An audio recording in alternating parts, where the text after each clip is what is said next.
Hello everyone, this is Deepa Gupta and welcome to my YouTube channel.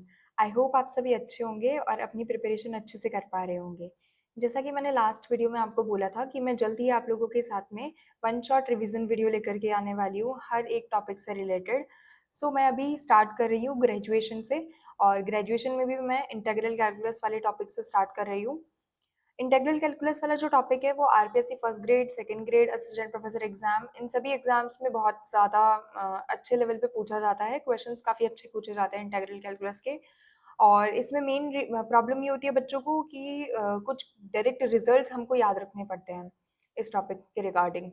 Direct formulas याद रखने पड़ते हैं अगर एग्जाम में हमें जल्दी क्वेश्चन अटेम्प्ट करने हैं तो स्टार्ट करते हैं इस वीडियो को। और इसके अंदर मैं आपको पहले तो हर एक point, topic to topic wise मैं आपको कुछ ब्रीफ्स बताती जाऊंगी एंड देन उसके बाद में हम पीवाईक्यूज करेंगे। प्रीवियस एग्जाम्स में आए हुए जो क्वेश्चंस होंगे वो हम डिस्कस करेंगे नेक्स्ट।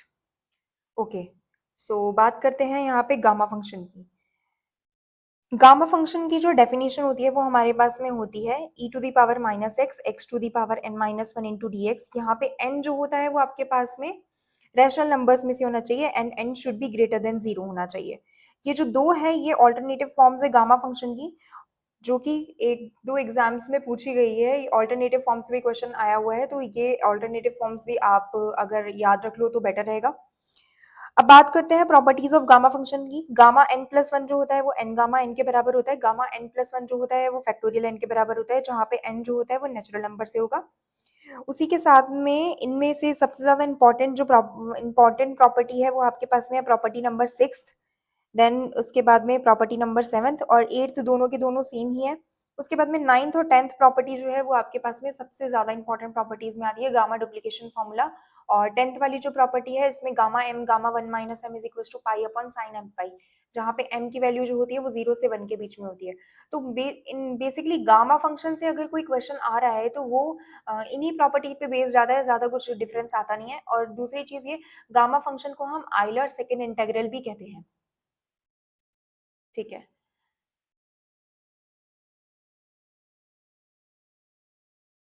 नेक्स्ट। तो नेक्स्ट अब हम बात करेंगे बीटा फंक्शन की।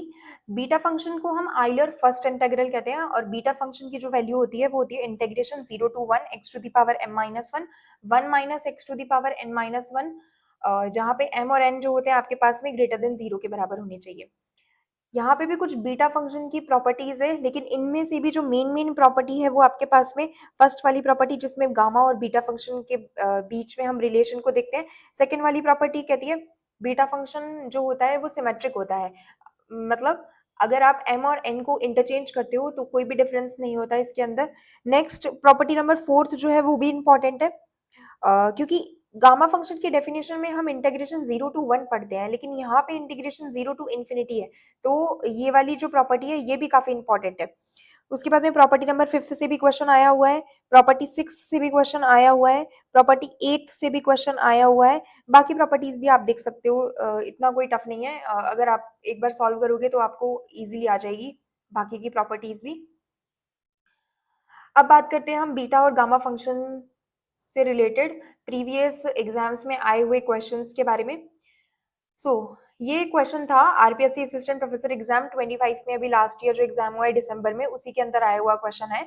इसमें है integration of a to b x minus a to the power m minus one और बी माइनस एक्स की power n minus one. Okay, तो अगर आपको बीटा फंक्शन की प्रॉपर्टीज याद है तो आप इस क्वेश्चन को सीधा सीधा कर दोगे, आपको इस क्वेश्चन को करने में 10 सेकंड से भी कम लगेंगे। और अगर प्रॉपर्टी याद नहीं है तब आपके पास में इस क्वेश्चन को करने के लिए आपको टाइम लगेगा। तो हम दोनों ही तरीके से देख लेंगे। प्रॉपर्टी से जो होगा आप वहां से भी चेक कर लेना आंसर क्या आ रहा है। तो यहाँ पे हम इस क्वेश्चन को सॉल्व करने के लिए x माइनस ए को t पुट करते हैं। ठीक है, x माइनस ए को अगर हम t पुट करेंगे तो इंटीग्रेशन की जो लिमिट्स होगी वो हो जाएगी जीरो से b माइनस ए तक, और ये है x माइनस ए की पावर m माइनस वन, तो ये बन जाएगा अपने पास में t की power m minus one. Bracket में हो जाएगा b माइनस एक्स की पावर n माइनस वन है, तो ये हो जाएगा b माइनस ऑफ x जो होगा वो अपने पास में t प्लस ए हो जाएगा। तो ये हो जाएगा b minus t minus a की power n minus one into d x. अच्छा dx है, तो यहाँ से x minus a is equal to t put कर रहे हैं, तो dx जो होगा वो हमारे पास में dt के बराबर हो जाएगा, तो ये हमारे पास में dt हो जाएगा। ओके, सो ये 0 टू b-1 हो गया। अच्छा, अब अपने पास क्वेश्चन में दे रखा है beta m n, beta m n की फॉर्म में दे रखा है। बीटा फंक्शन की जो डेफिनेशन होती है वो हमारे पास में इंटीग्रेशन 0 टू 1 होता है। तो अब हमें इसको इंटीग्रेशन को 0 टू 1 में कन्वर्ट करना होगा। 0 टू 1 में कन्वर्ट करने के लिए हम क्या करेंगे, ये जो हमारे पास में t है इसको हम t अपॉन b-a को कोई दूसरा वेरिएबल पुट कर देंगे। z पुट करा हमने यहाँ से, एंड z पुट करने के बाद में हमारे पास में जो dt होगा वो बराबर हो जाएगा b-a into Z D Z के। अब वैल्यूज पुट करेंगे तो ये इंटीग्रेशन जो होगा वो तो 0 टू 1 में कन्वर्ट हो गया। t की पावर m-1 है तो यहाँ से b-a की पावर m-1 हो जाएगा। देन z की पावर m-1 हो जाएगा। अब यहाँ से b-a है, b-a इंटू टी की पावर n-1 है, तो b-a t को हम लिखेंगे b-a इंटू जेड, तो हो जाएगा b-a minus of b-a into z और whole raise to the power n-1। dt जो है वो आपके पास में हो जाएगा b-a इंटू डी जेड। तो आपका ये जो इंटीग्रल है वो इसमें कन्वर्ट हो गया। नेक्स्ट 0 टू 1 हो जाएगा। अब b-a जो है उसकी पावर्स क्या क्या है हमारे पास, m-1, एक हमारे पास में b-1 यहाँ पे है तो ये हो जाएगा +1, और यहाँ से इस पूरे ब्रैकेट में से हम b-a की पावर n-1 को कॉमन लेंगे तो यहाँ से b-a की पावर n-1 और कॉमन आ जाएगा।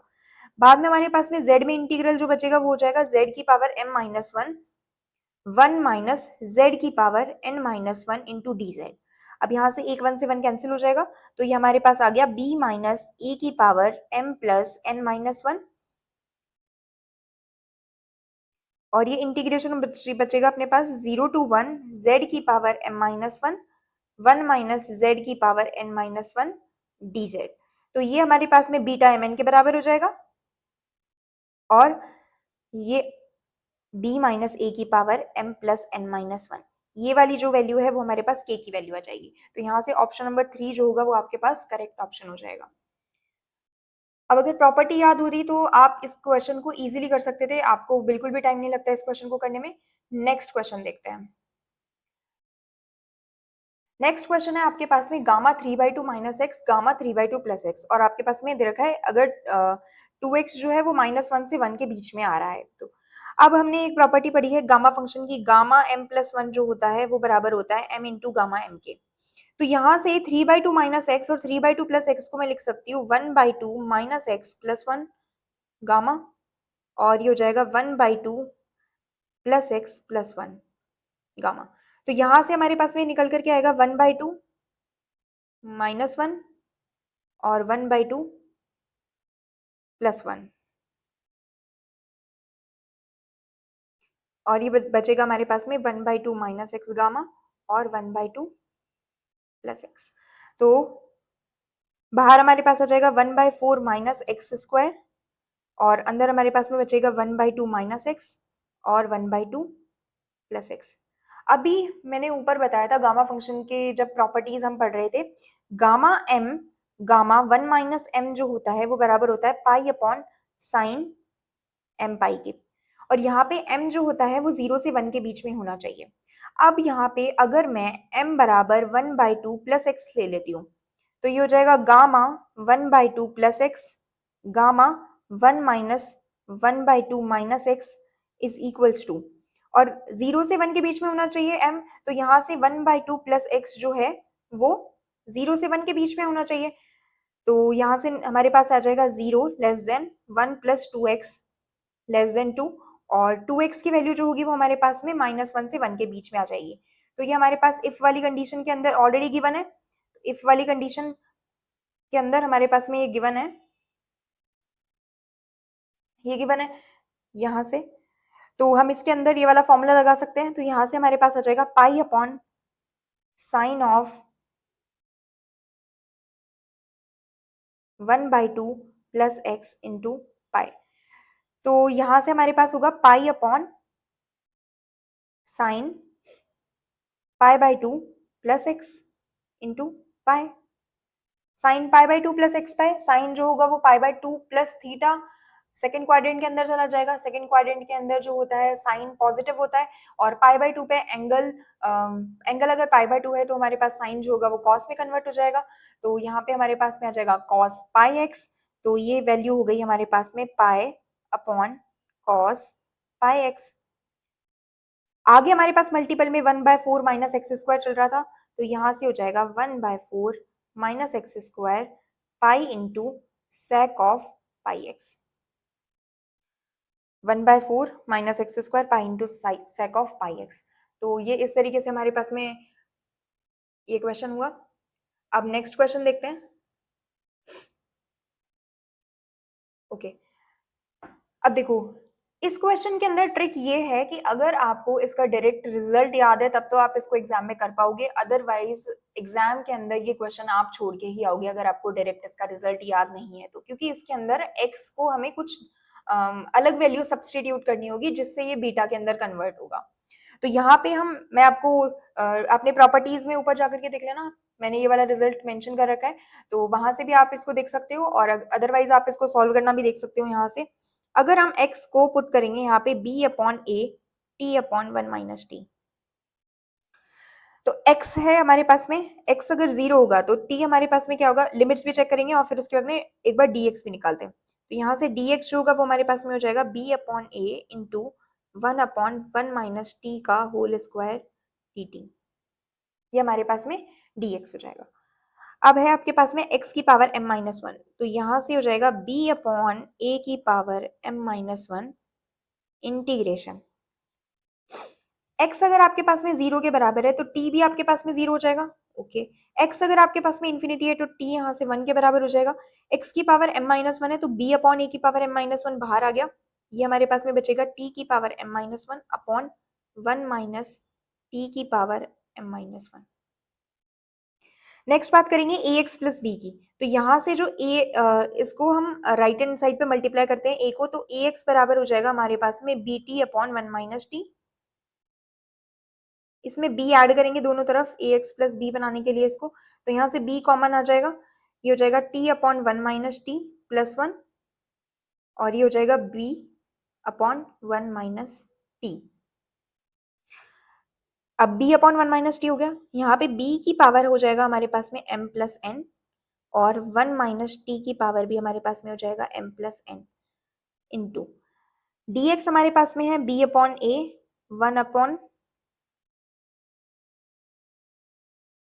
1 माइनस टी का होल स्क्वायर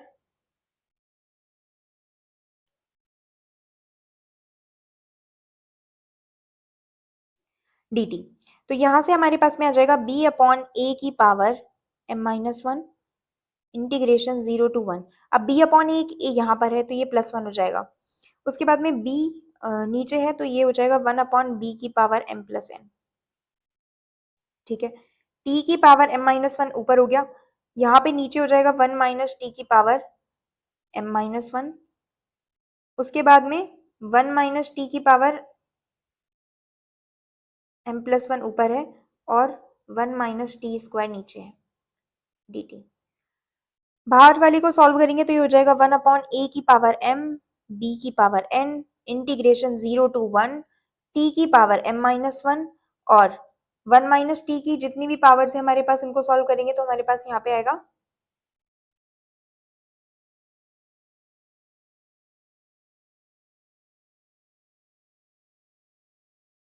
n-1 dt। ये आपके पास में बीटा mn बन गया और नीचे आपके पास आ गया a की पावर m इंटू बी की पावर n। तो ऑप्शन फर्स्ट यहाँ पे करेक्ट हो जाएगा।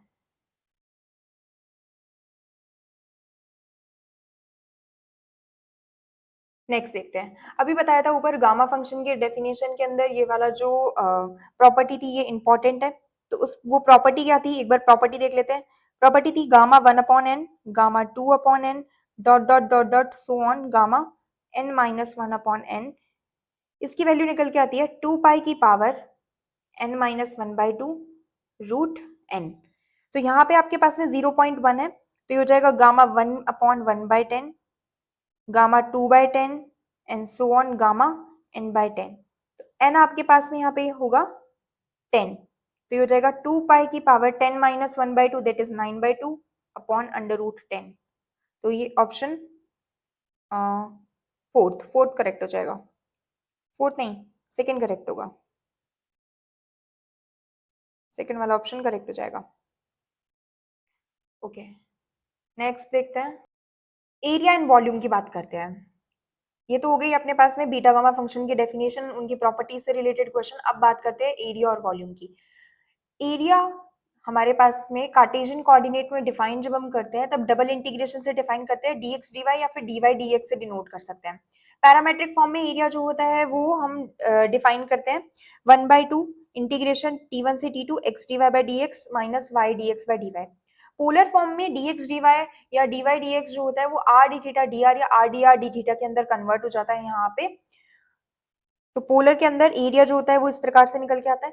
डायरेक्टली इंटीग्रल और लिवॉल इंटीग्रल, ये दोनों के दोनों इंटीग्रल काफी ज्यादा इंपॉर्टेंट है, क्वेश्चन आए हुए हैं प्रीवियस एग्जाम्स के अंदर। अभी हाल फिलहाल में पिछले 3 से 4 आरपीएससी के जो 3 से 4 ईयर के अंदर आरपीएससी ने जो भी पेपर्स कंडक्ट कराया है उसमें जरूर से डायरेक्टली और लिवॉल में क्वेश्चन नहीं आया है, लेकिन इससे पहले क्वेश्चन आ रखा है। इसमें सिर्फ और सिर्फ ध्यान रखने की एक ही बात है कि डायरेक्टली के अंदर एक 1 ऐड होता है, लिवॉल के अंदर gamma l plus m plus n ही रहता है। यहाँ पे बहुत सारे बच्चे ये मिस्टेक कर देते हैं कि किसमें तो 1 ऐड करना है किसमें नहीं करना, तो ये ध्यान रखना डायरेक्टली के अंदर ऐड होता है, लिवॉल में नहीं होता है 1 ऐड।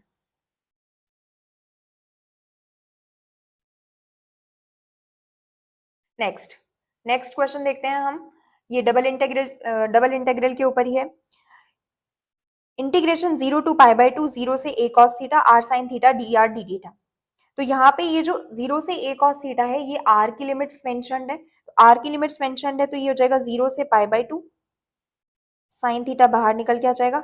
r है तो r का इंटीग्रेशन करेंगे हम r² by 2 r² by 2 और ये हो जाएगा 0 से a cos थीटा, ये हो जाएगा साइन थीटा 1/2 बाहर आ जाएगा, 0 से π/2 a² भी बाहर आ जाएगा और ये बनेगा अपने पास में cos² theta T theta.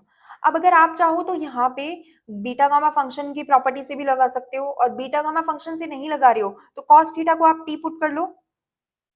cos theta अगर t होगा तो minus sine theta d theta dt के बराबर हो जाएगा, तो ये हो जाएगा a² by 2 minus of t² by 2। Integration करोगे तो ये हो जाएगा t²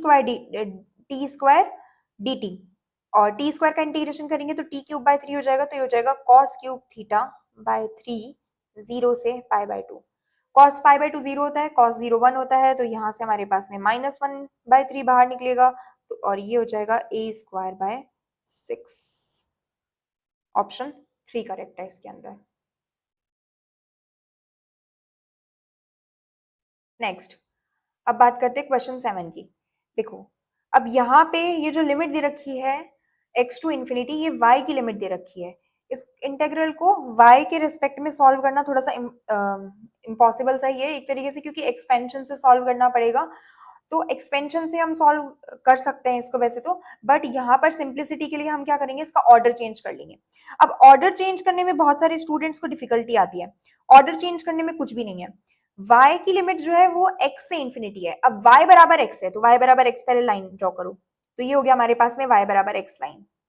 y बराबर x से y जो है वो इन्फिनिटी की तरफ जा रहा है, मतलब एरिया आपका ये है। उसके बाद में x बराबर 0 मतलब आपकी y एक्सिस x बराबर 0 से आपका x बराबर इन्फिनिटी की तरफ जा रहा है, मतलब एरिया जो है वो आपका ये है, ये शेडेड रीजन आपका एरिया है। अब हमें इसका ऑर्डर चेंज करना है। ऑर्डर चेंज करने के लिए y की लिमिट्स जो x के टर्म्स में, हमें x की लिमिट को y के टर्म्स में इंटरचेंज करना है। तो यहाँ पे अभी हमारे पास में है y बराबर x2 y बराबर इन्फिनिटी एंड x बराबर 0 टू x बराबर इन्फिनिटी, ये प्रीवियस है। बाद में अब हमें चेंज करना है x बराबर से। अब x जो है वो कहां से कहां तक जा रहा है, ये है आपके पास में x बराबर 0। x बराबर 0 जो है वो कहां तक जा रहा है, सिर्फ और सिर्फ ये x बराबर y तक जा रहा है। तो x बराबर 0 से जब आप इंटरचेंज करोगे इसका तो ये बनेगा x बराबर 0 टू x बराबर y, और y बराबर 0 से आपका जा रहा है y बराबर इन्फिनिटी तक, y बराबर 0 टू y बराबर इन्फिनिटी। ये आपका हो गया ऑर्डर चेंज। अब ऑर्डर चेंज करने के बाद में तो इसको इजीली सॉल्व किया जा सकता है। y बराबर 0 टू y बराबर इन्फिनिटी एंड x बराबर 0 टू x बराबर y है। e raise to power minus y upon y dy dx। अब x की लिमिट है ये 0 से y तक, तो x का कोई भी टर्म नहीं है तो x कांस्टेंट है, तो x के रेस्पेक्ट में इंटीग्रेशन करेंगे तो x into e raise to power minus y upon y आ जाएगा। और यहां से जब इसको फर्दर सॉल्व करेंगे तो हमारे पास में बचेगा 0 to infinity e raise to power minus y d y. ठीक है, अब e raise to power minus y d y का इंटीग्रेशन करना है तो माइनस साइन बाहर हो जाएगा, e raise to power minus y limits put करेंगे 0 टू इन्फिनिटी में, इन्फिनिटी पुट करेंगे तो 0 होगा, 0 पुट करेंगे तो 1 होगा, माइनस ऑलरेडी बाहर है तो हमारे पास में 1 आ जाएगा। ऑप्शन नंबर 2 करेक्ट है।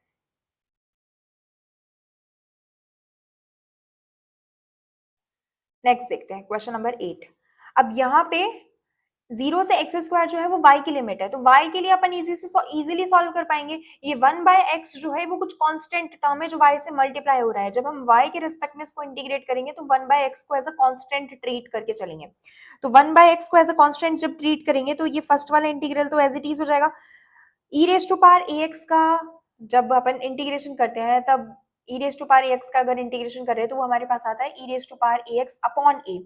तो यहाँ पे a है अपने पास 1 अपॉन एक्स, तो 1 अपॉन एक्स होकर के यहाँ पे x हो जाएगा, x into e raise to power y by x, और y की लिमिट पुट करेंगे 0 टू एक्स स्क्वायर dx।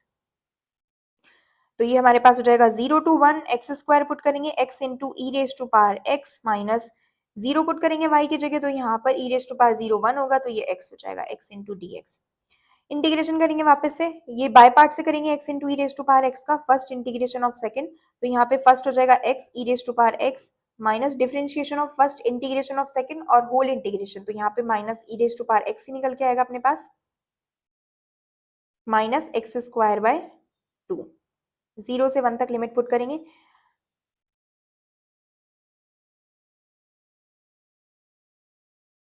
जब 1 पुट करेंगे तो ये हमारे पास में आएगा e माइनस 1/2 माइनस, जब 0 पुट करेंगे हमारे पास में तो ये 0 ई रेज टू पावर 0 0 बन जाएगा, minus e raise to power 0 ये 1 के बराबर होगा, और ये माइनस 0/2 ये 0 हो जाएगा, तो यहाँ से e से e कैंसिल हो जाएगा, minus 1/2 plus 1 that is 1/2। Option 2 correct हो जाएगा हमारे पास।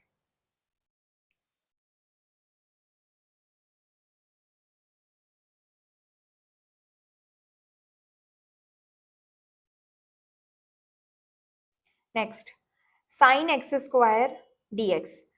गामा फंक्शन अभी जब बताया था तो गामा फंक्शन के अंदर हमने एक प्रॉपर्टी पढ़ी थी e raise to power minus का a x to the power n minus 1 sine of p x integration 0 to infinity बराबर होता है किसके, gamma n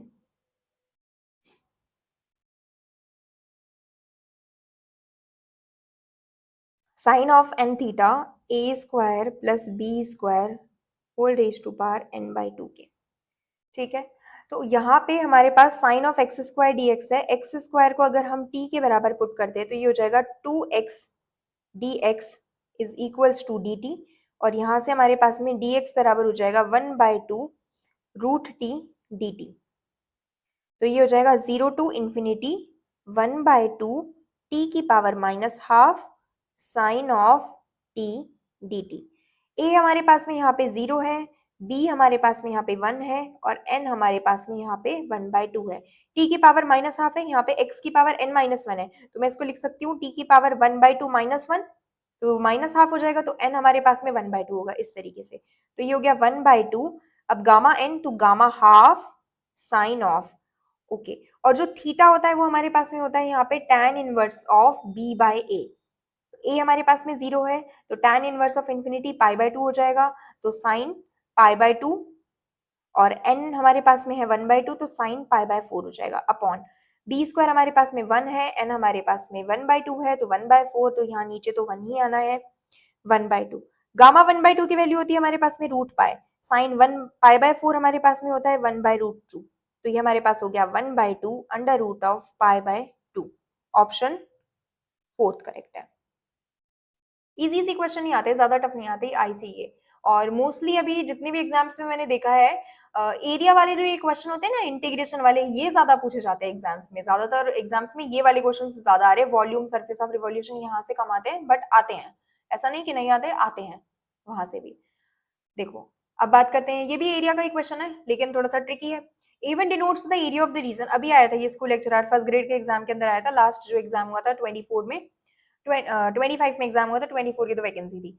even denotes the area of the region bounded by y square is equal to 4x। तो Y square equal to 4x, हम यहाँ पे पहले तो कर्व ड्रॉ करते हैं।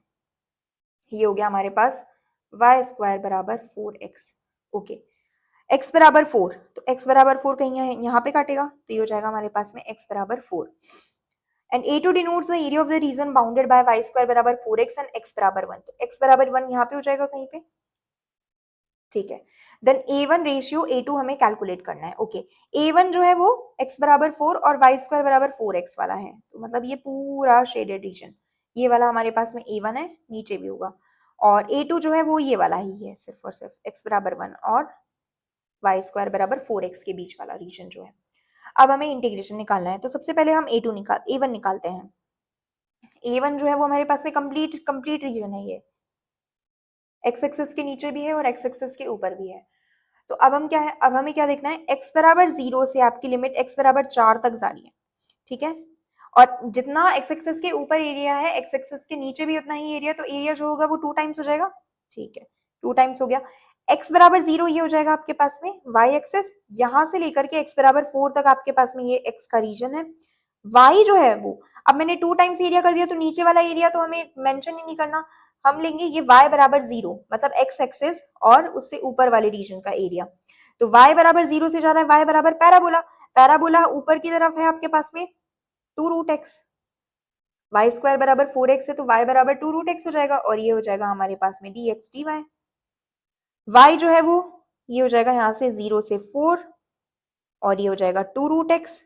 अब 2 रूट एक्स का integration 4 into x, root x का इंटीग्रेशन हो जाएगा x की पावर 3/2 इंटू 2/3, तो ये 2/3 बाहर हो गया, x की पावर ये हो जाएगा 3/2, 0 से 4, तो ये हो जाएगा 8/3 x की पावर 4 की पावर 3/2, 4 की पावर 1/2 2 हो जाएगा, और 2 की पावर 3 दैट इज 8।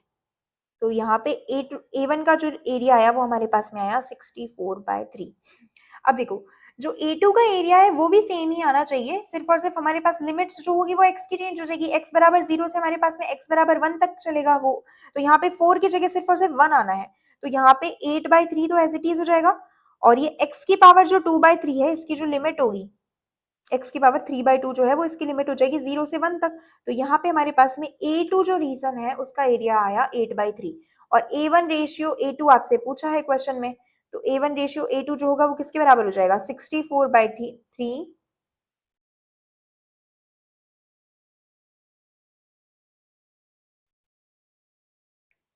रेशियो 8/3, तो ये बराबर होगा 8:1 के। ऑप्शन 4 करेक्ट है। इजी इजी क्वेश्चन ही आता है, ज्यादा टफ नहीं है। नेक्स्ट देखते हैं, अब area bounded by the curves y square बराबर एक्स क्यूब और एक्स स्क्वायर बराबर वाई क्यूब। अब ये क्वेश्चन थोड़ा सा ट्रिकी है, हो सकता है बच्चों को थोड़ा सा टफ लगे, कैसे हो सकता है ये। अब देखो दोनों के दोनों कर्व्स जो है वो 0 0 से पास हो रहे हैं, दोनों ही कर्व्स जो है वो 1 1 से पास हो रहे हैं। अब हमें ये तो पता चल गया जो एरिया आएगा वो 0 से लेकर के 1 तक के बीच में आएगा। अब ये कैसे पता चले कि कौन सा कर्व ऊपर आएगा और कौन सा कर्व जो है वो नीचे की तरफ आएगा, मतलब लिमिट्स के अंदर जो कर्व है वो कौन सा अपर लिमिट पे आएगा, कौन सा कर्व लोअर लिमिट पे आएगा, ठीक है।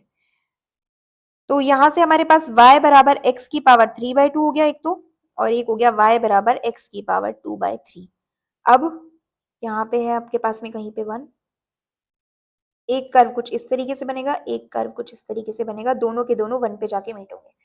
अब देखो अगर किसी को नहीं भी पता तो भी इस क्वेश्चन को करने का सीधा सिंपल क्या तरीका है कि आप कैसे इसको सोच सकते हो। x अगर आपके पास में 0 से 1 तक है, x अगर आपके पास में इंटरवल है कोई, x जो है वो 0 से 1 तक जा रहा है, तो 0 से 1 में जो वैल्यूज होंगी वो 0 पॉइंट समथिंग कुछ इस तरीके से वैल्यू होंगी।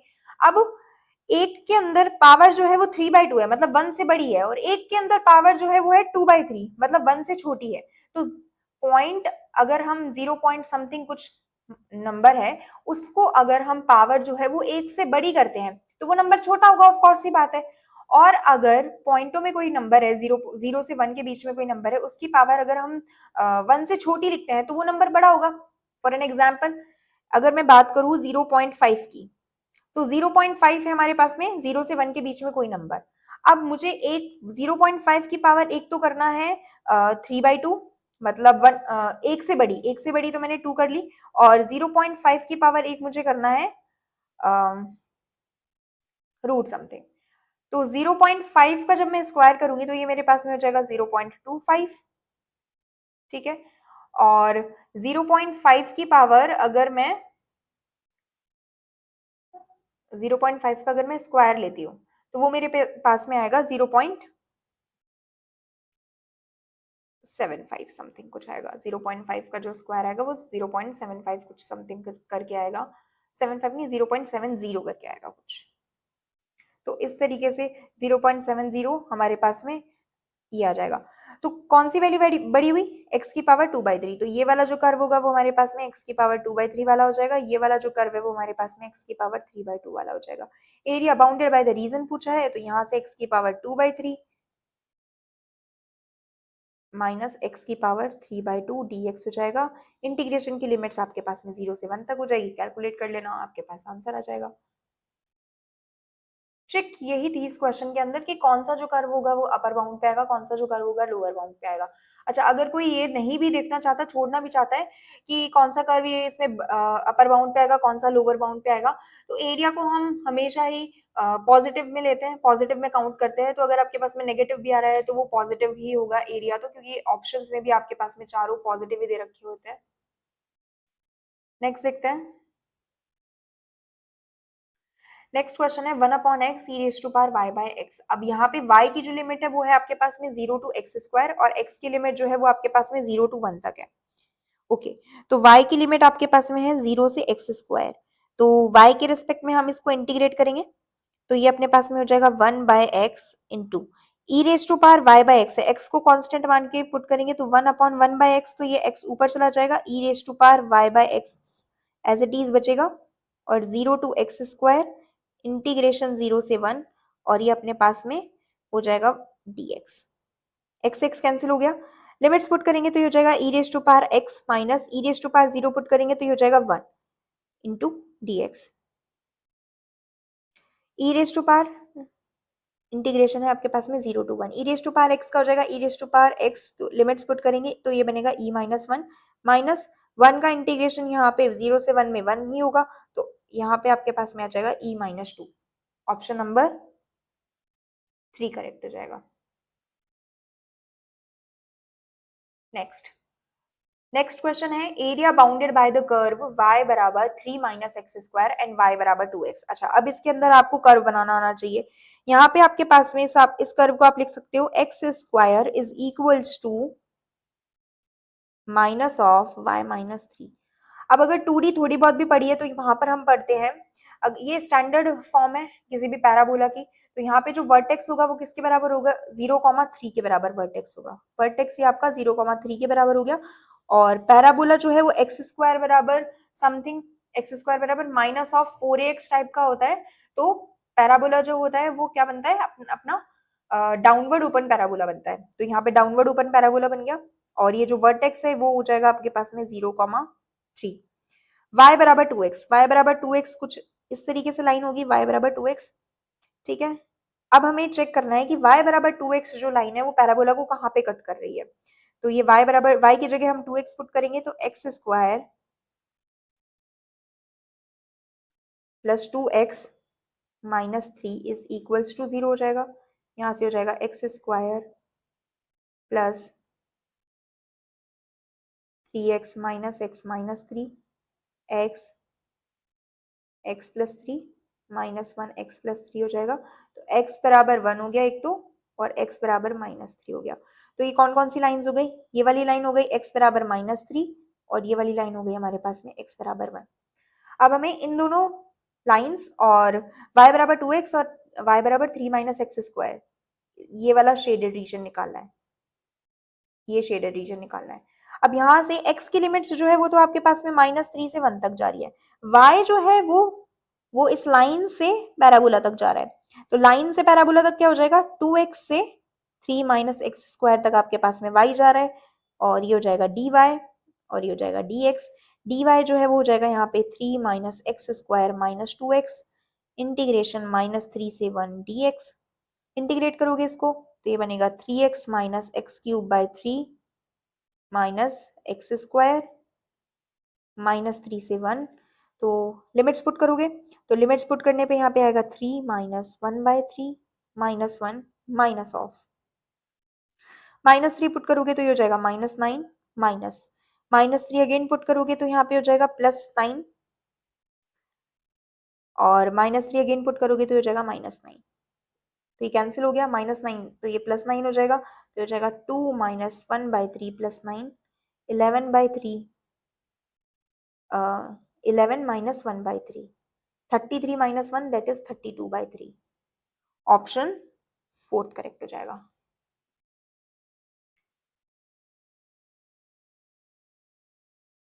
नेक्स्ट क्वेश्चन देखते हैं।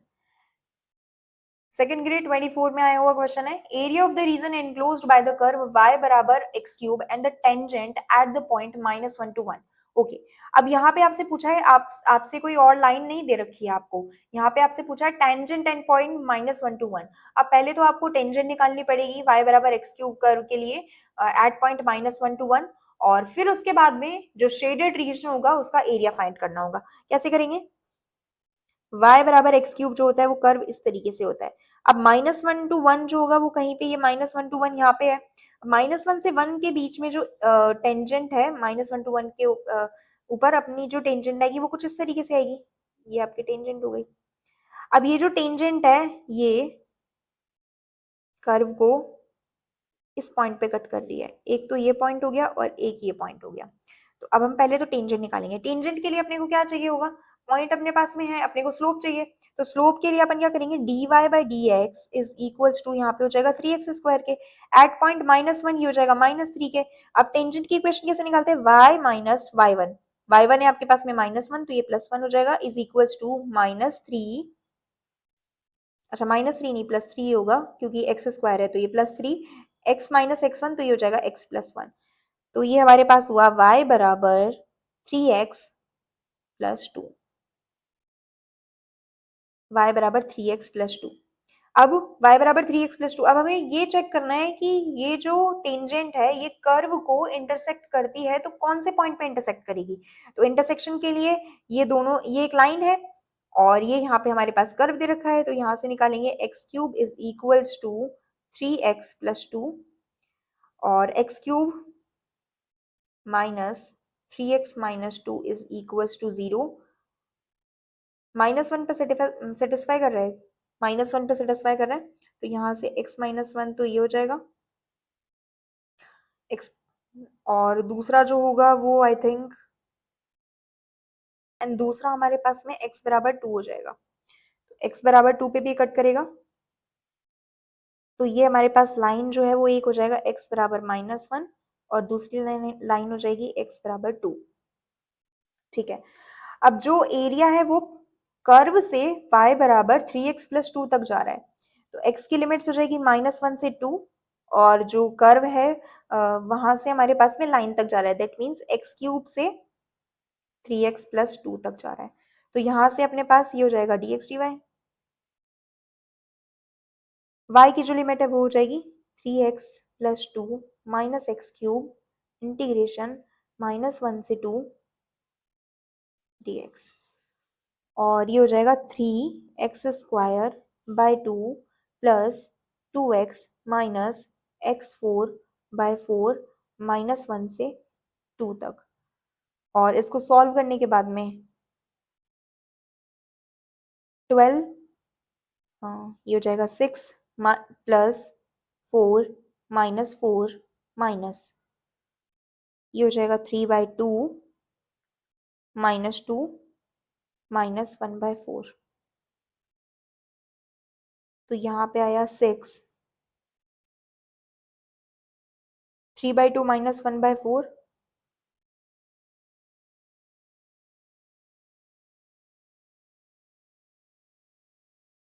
5/4 minus 2.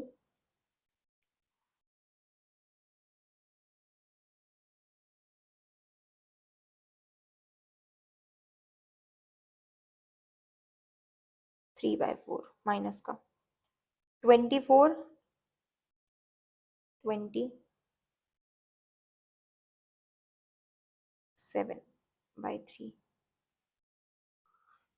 27/4 ऑप्शन फोर्थ करेक्ट हो जाएगा।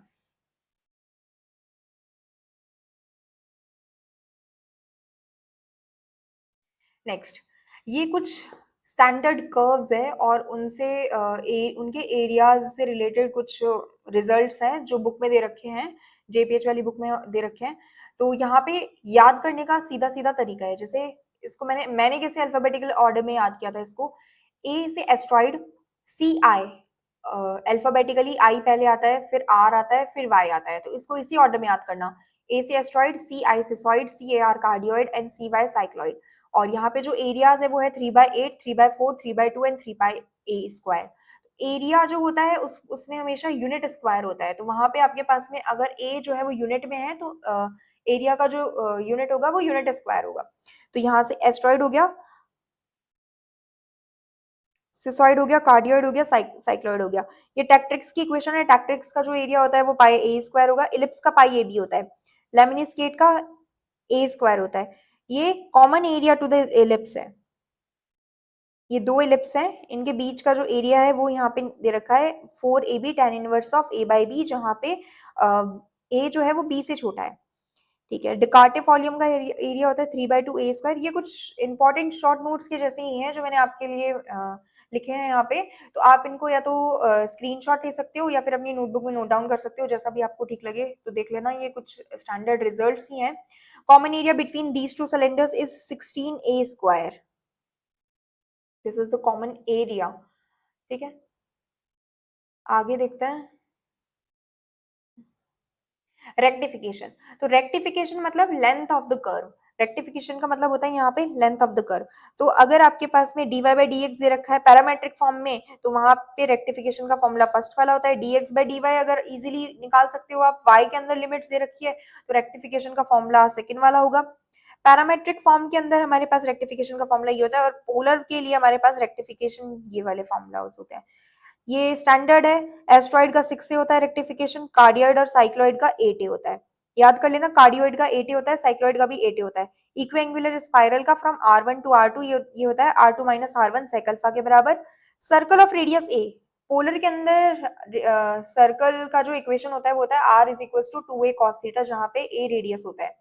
तो सर्कल का जो रेक्टिफिकेशन होता है, मतलब सर्कल का जो लेंथ ऑफ कर्व होता है वो हमारे पास में क्या होता है, सरकमफेरेंस होता है। सरकमफेरेंस का फॉर्मूला क्या होता है, 2πr। r यहाँ पे आपके पास a के बराबर है, तो यहाँ पे रेक्टिफिकेशन हो जाएगा 2πa के बराबर।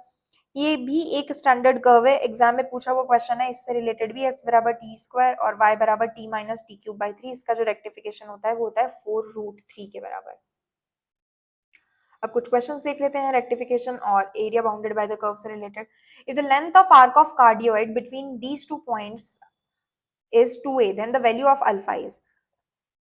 अब देखो, कार्डियोइड जो होता है वो आपके पास में r बराबर a into 1 minus cos theta भी होता है और r बराबर a into 1 plus cos theta भी होता है। 1 माइनस कॉस थीटा के लिए कार्डियोइड ये बनता है आपके पास, और 1 प्लस कॉस थीटा के लिए कार्डियोइड आपके पास ये बनता है। अभी बताया था कि कार्डियोइड का जो रेक्टिफिकेशन होता है वो कंप्लीट रेक्टिफिकेशन किसके बराबर होता है, 8a के बराबर होता है। r बराबर a into 1 minus cos theta, तो हमारे पास में कार्डियोइड ये वाला है। अब इसका जो पूरा लेंथ होता है वो होता है 8a के बराबर। अपर वाले पार्ट का लेंथ और लोअर वाले पार्ट का लेंथ, दोनों का जो लेंथ होता है, ऊपर वाले का भी 4a होता है, नीचे वाले का भी 4a होता है। ठीक है, अब इन्होंने बोला है कि बिटवीन टू पॉइंट्स जो लेंथ है वो है 2a।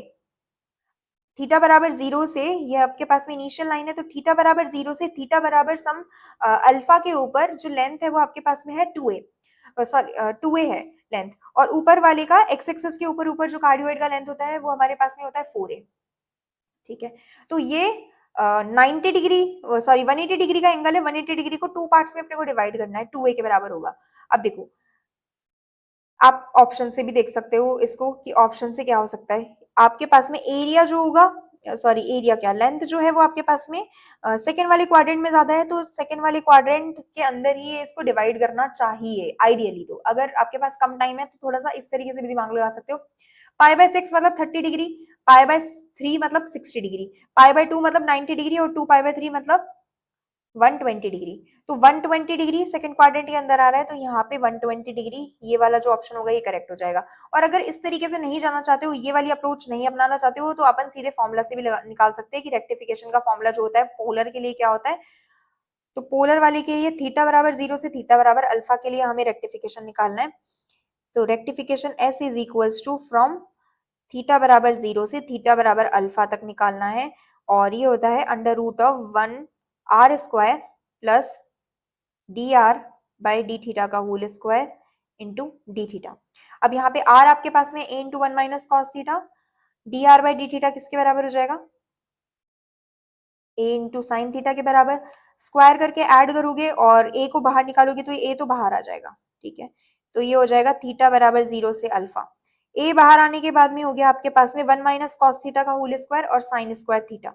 तो ये 1 माइनस कॉस थीटा का होल स्क्वायर करोगे तो 1 plus cos square theta minus 2 cos theta plus sine square theta. तो ये हो जाएगा 2 माइनस 2 कॉस थीटा, 2 को बाहर निकालोगे तो ये हो जाएगा अंडर रूट ऑफ 2a 0 से alpha 1 minus cos theta under root of 1 minus cos theta.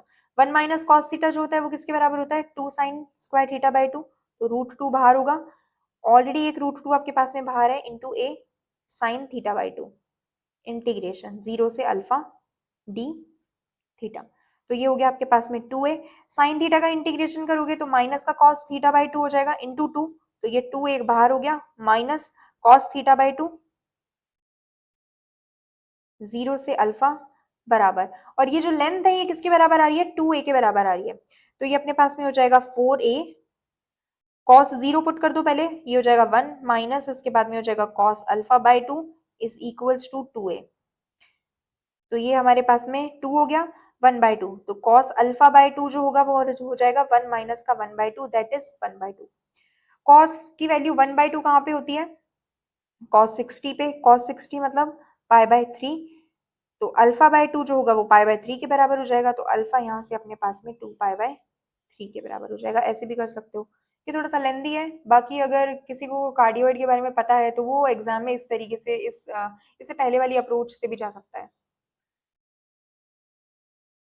Next, the length of arc of the curve from r बराबर 1 से r बराबर 2। अभी तो हमने थीटा की वैल्यू में आर्क लेंथ निकाला था, अब हमारे पास में r की वैल्यू है। तो आर्क लेंथ का फॉर्मूला क्या होता है, यहाँ से s is equals to integration of r बराबर 1 टू r बराबर 2 under root of 1 plus r d theta by d r का होल स्क्वायर, और ये हो जाएगा d are.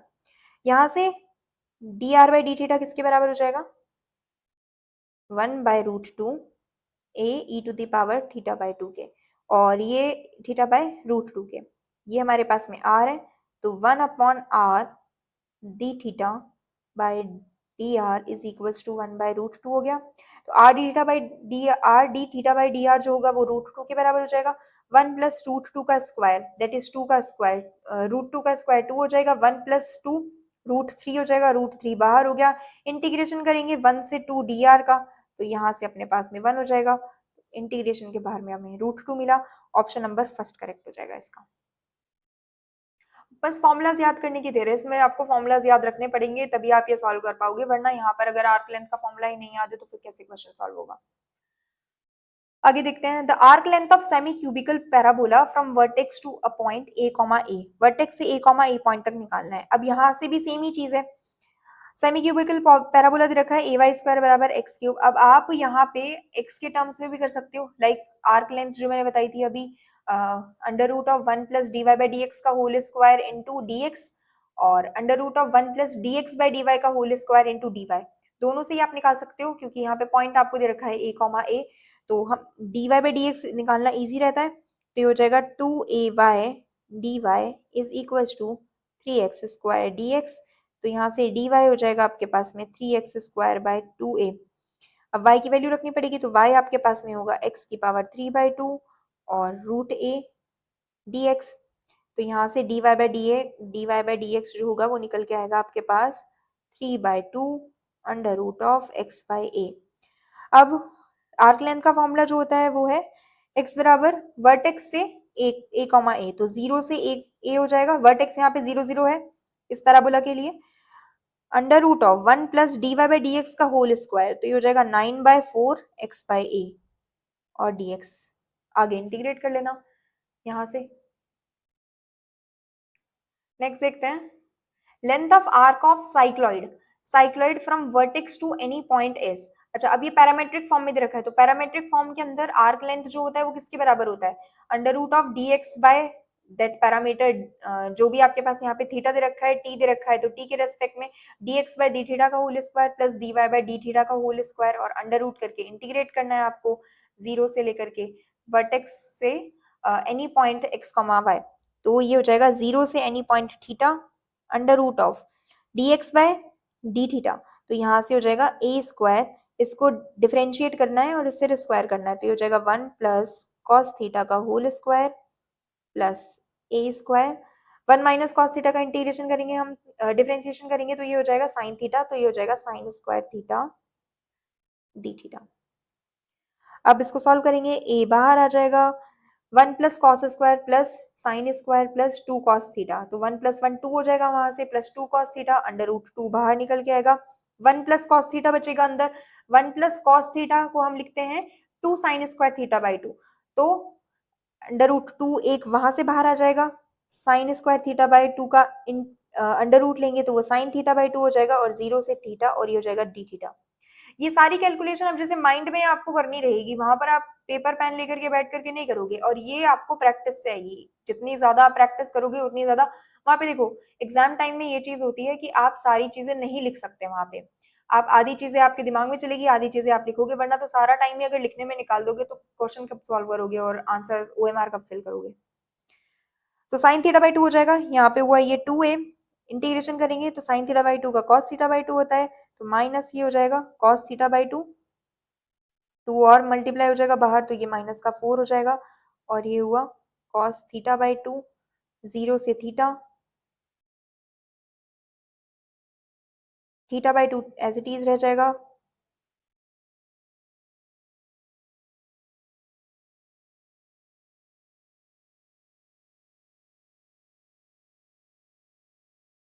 Okay. I think इस क्वेश्चन में थोड़ी सी मिस्टेक है, क्वेश्चन को चेक करना पड़ेगा इस क्वेश्चन को एक बार।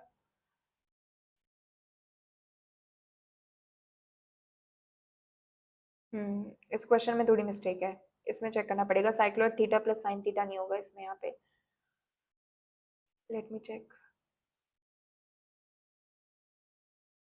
थीटा माइनस साइन थीटा, यहाँ पे ये थीटा प्लस साइन थीटा की जगह ये थीटा माइनस साइन थीटा होना चाहिए, थीटा माइनस साइन थीटा होगा तब ये जब हम इंटीग्रेशन से बाहर निकालेंगे तो ये साइन थीटा की जगह कॉस थीटा आएगा, और कॉस थीटा का फिर इंटीग्रेशन करेंगे तो ये यहाँ पे साइन थीटा आएगा, तो अपने पास आएगा फिर 4a sine theta by 2, minus आना चाहिए यहाँ पे।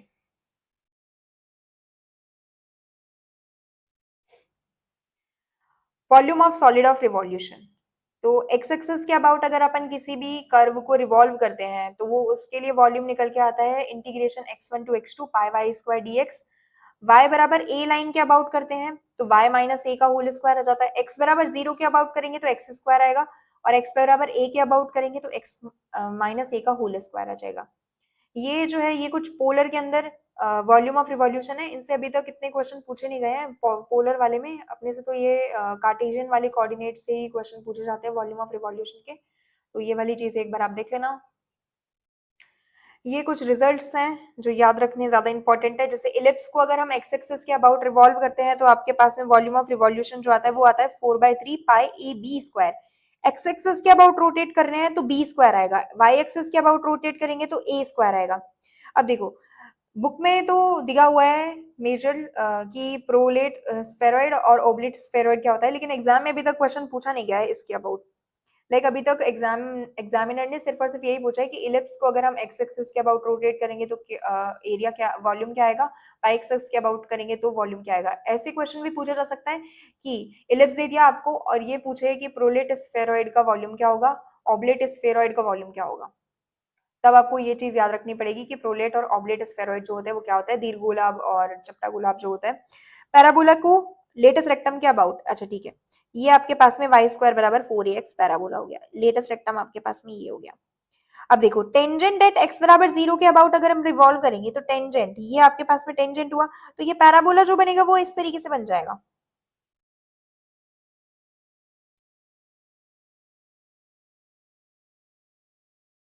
ये टेंजेंट एट x बराबर 0 के अबाउट रिवॉल्व करेंगे तो आपके पास में ये बनेगा।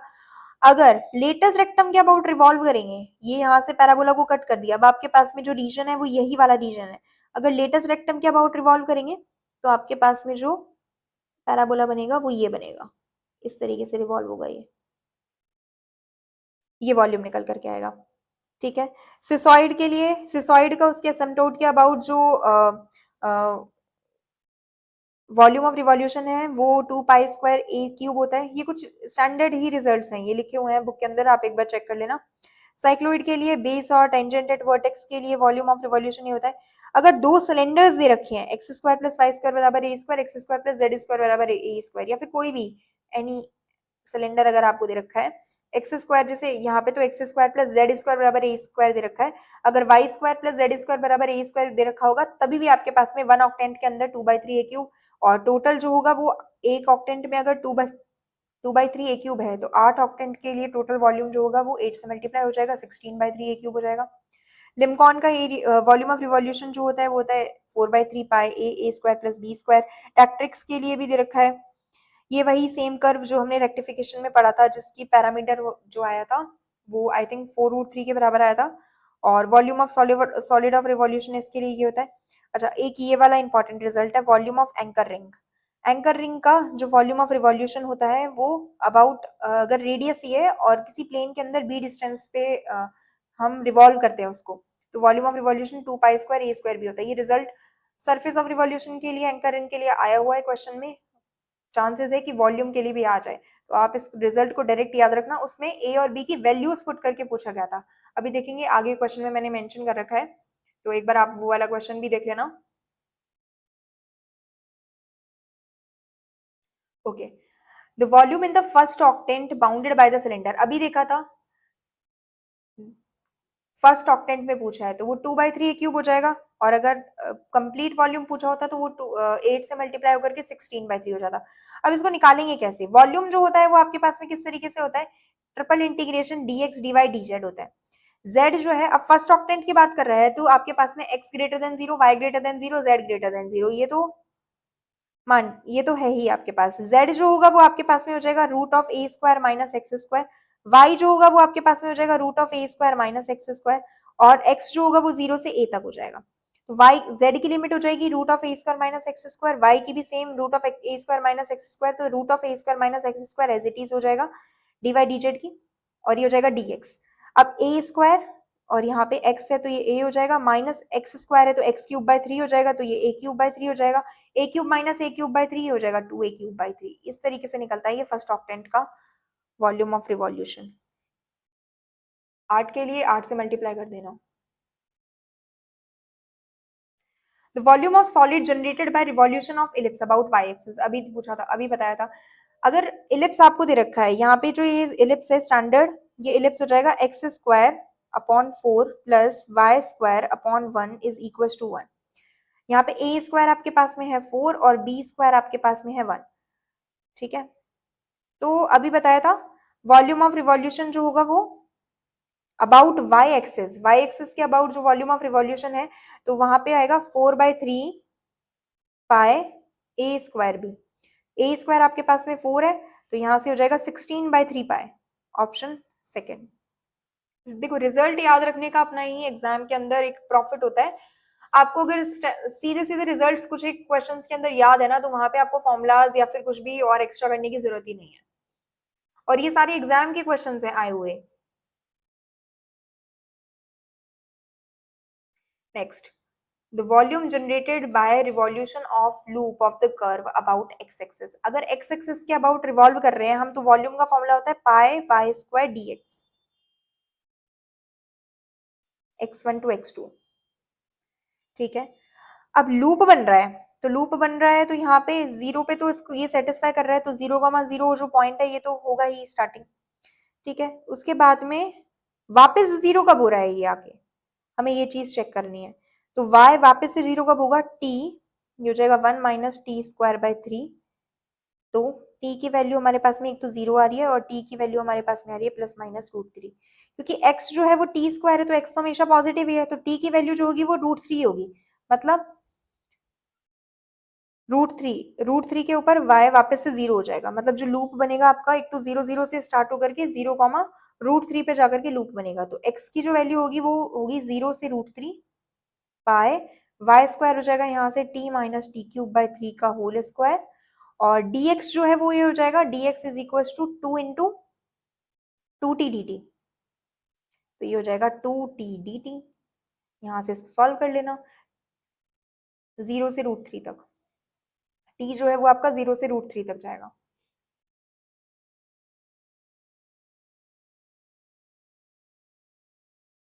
The volume of solid generated by revolving the ellipse about minor axis, वापस वही सेम क्वेश्चन है, मेजर एक्सिस माइनर एक्सिस पता होगी, यहाँ पे a स्क्वायर जो है वो ग्रेटर देन b स्क्वायर है, तो इसके लिए मेजर एक्सिस जो होगी वो तो x एक्सिस होगी, माइनर एक्सिस y एक्सिस होगी। इस एलिप्स को हमें y एक्सिस के अबाउट रिवॉल्व करना है, तो वॉल्यूम ऑफ रिवॉल्यूशन क्या हो जाएगा 4/3 पाए a स्क्वायर b, 4/3 पाए a स्क्वायर जो होगा वो 9 के बराबर हो गया, b जो है वो आपके पास में 2 हो जाएगा, क्योंकि b स्क्वायर 4 है तो b 2 हो जाएगा, 3/24 पाए, ऑप्शन फर्स्ट।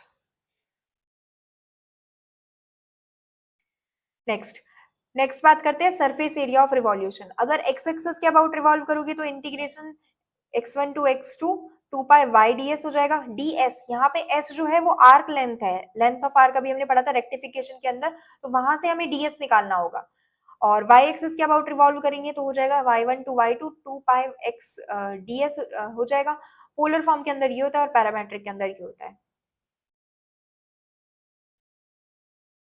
अब एस्ट्रॉइड, कार्डियोइड, साइक्लोइड ये कुछ स्टैंडर्ड है, इनके लिए याद रख लेना। वापस से वही सेम कर्व आ गया, x बराबर टी स्क्वायर और y बराबर टी माइनस टी क्यूब। तो यहाँ से हमारे पास में इसको अगर हम x एक्सिस के अबाउट रिवॉल्व करते हैं तो सरफेस ऑफ रिवॉल्यूशन 3 पाई आता है। सर्कल ऑफ रेडियस a को अगर हम रिवॉल्व करते हैं, किसी भी डायरेक्शन में रिवॉल्व कर लो सर्कल ऑफ रेडियस a को आप बिना कट करे हुए, तो वो हमारे पास में स्फेयर ही बनेगा। स्फेयर का सरफेस एरिया क्या होता है 4 पाई रेडियस का स्क्वायर। टेक्ट्रिक्स, लैमिनिस्केट ये स्टैंडर्ड कर्व्स है। अब देखो यहाँ पे ये एंकर रिंग वाला जो क्वेश्चन है, पॉइंट नंबर 7 जो है, surface area of anchor ring revolving the circle of radius a about an axis in its own plane b distance from centre. Centre से b डिस्टेंस पे है, रेडियस है a की, ये कोई सर्कल है, इसका रेडियस है a, सेंटर से b डिस्टेंस, ये b डिस्टेंस अपार्ट है, इसको हम रिवॉल्व कर रहे हैं b डिस्टेंस अपार्ट, इसको रिवॉल्व कर रहे हैं, तब सरफेस एरिया जो निकल के आएगा वो हमारे पास में आएगा 2 pi a 2 pi b 4 pi square a b के बराबर। और ये एग्जाम में आया हुआ क्वेश्चन भी है, इसके लिए एंकर रिंग के लिए सरफेस एरिया ऑफ रिवॉल्यूशन जो है ये एग्जाम का क्वेश्चन है आया हुआ। ये देखो नेक्स्ट यही है, surface area of anchor ring generated by revolution of circle of radius 2 centimetre about in its own plane at a distance 3 from its centre. तो अभी हमने फॉर्मूला पढ़ा था 4 पाई स्क्वायर ए बी होता है, ए यहाँ पे हमारे पास में 2 है, बी हमारे यहाँ पे 3 है, तो ये हो जाएगा 24 pi square, option number 3। Okay, so next question देखते हैं एक बार। The surface of solid of revolution about x axis of area bounded by the curve y बराबर x axis and the ordinate x बराबर 0 and x बराबर 3 is equals to, okay surface area निकालना है। अब आपके पास में ऑर्डिनेट्स x बराबर 0 x बराबर 3 रखा है और Surf revolution about x axis है। x एक्सिस के अबाउट जब हम रिवॉल्व करते हैं तब हमारे पास में जो फॉर्मूला होता है वो होता है 2 पाई y ds।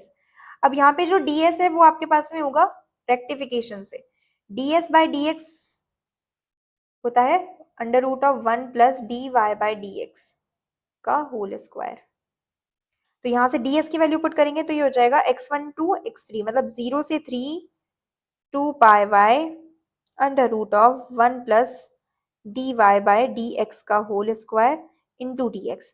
अब यहाँ पे dy by d x, y बराबर x दे रखा है आपको, y बराबर x है तो dy बाई डी एक्स जो होगा वो हो जाएगा 1 के बराबर। तो ये 1 प्लस 1 का स्क्वायर दैट इज 1 प्लस 1 2 हो जाएगा, और अंडर रूट है तो ये हो जाएगा 2 रूट 2 पाई। y जो है वो आपके पास में x के बराबर है तो ये हो जाएगा 0 से 3 x इंटू डी एक्स, और ये हो जाएगा 2 root 2 pi x square by 2 that is 9 by 2, तो 2 से 2 कैंसिल हो जाएगा और ये हो गया आपके पास में 9 रूट 2 पाई। ऑप्शन नंबर 3 करेक्ट है। Next, surface area of solid generated by revolution of an arc of the catenary y बराबर c cos hyperbolic x by c about x axis। Okay, x axis के about आपको यहाँ पे catenary का surface of revolution निकालना है, तो वही सेम चीज है, यहाँ से आप dy बाई डी एक्स निकालोगे तो dy बाई डी एक्स जो होगा वो किसके बराबर हो जाएगा, sine hyperbolic x by c के।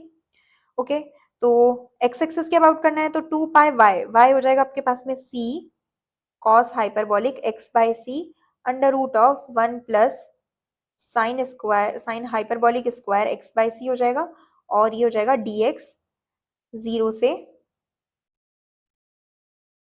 the surface area of solid generated by revolution of an arc of an catenary about the x axis। Okay, 0 से x तक ही होगा।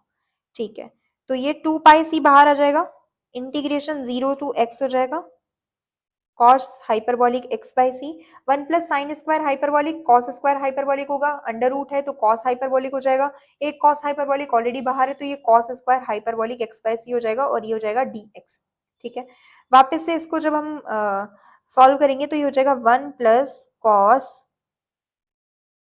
Hyperbolic 2x by c upon 2 हो जाएगा, तो ये पाई सी हो गया, इंटीग्रेशन 0 टू x हो जाएगा, और ये dx हो गया। इंटीग्रेशन करेंगे तो ये हो जाएगा pi c x plus cos hyperbolic का इंटीग्रेशन साइन हाइपरबॉलिक होगा, लेकिन ये c बाय 2 आएगा, c by 2 sine hyperbolic 2x by c, तो पाई सी सब में आ रहा है, माइनस वाला आ रहा है, ऑप्शन कैंसिल हो गया, x plus c by 2 sine hyperbolic 2x by c, option number 3 correct हो जाएगा। Okay, so this is the end of the video, और आज हमने इंटीग्रल कैलकुलस के जितने भी टॉपिक्स जितने भी चैप्टर्स जो है वो आरपीएससी एग्जाम्स में पूछे जाते हैं वो सारे के सारे यहाँ पर कवर करे हैं, प्लस पीवाई क्यूज भी हमने सॉल्व किया है। मैंने आपको बीच बीच में जो भी इंपॉर्टेंट रिजल्ट्स या फिर फॉर्मूलाज बताए हैं वो तो या तो आप स्क्रीनशॉट ले लीजिएगा, अदरवाइज अगर लिखना चाहो तो आप वो लिख भी सकते हो, सारे के सारे जो पॉइंट्स हैं वो आप अपने शॉर्ट नोट्स में ऐड कर लेना बेसिकली। अगर वहां से कोई क्वेश्चन आता है तो वेल एंड गुड है, नहीं आता है तो आपको याद रह जाएगी वो चीजें। और बाकी अगर क्वेश्चन आ भी जाता है तो डायरेक्ट, जैसे भी आपने देखा ये सरफेस एरिया वाला जो एंकर रिंग वाला जो क्वेश्चन था, ये एंकर रिंग वाला जो क्वेश्चन था ये सीधा सीधा आया हुआ है, एलिप्स को रिवॉल्व करने वाले क्वेश्चंस 1 से 2 बार आया हुआ है, बीटा गामा फंक्शन के भी काफी सारे रिजल्ट्स जो है वो सीधे सीधे पूछ लेता है, तो इस तरीके से आपका टाइम ही सेव होगा अगर आप ये चीजें याद कर लोगे तो। सो मिलते हैं नेक्स्ट वीडियो में। नेक्स्ट वीडियो में वापस मैं वन शॉट रिवीजन वीडियो लेकर के आने वाली हूँ अगले ग्रेजुएशन के किसी टॉपिक से रिलेटेड। सो मिलते हैं, थैंक यू।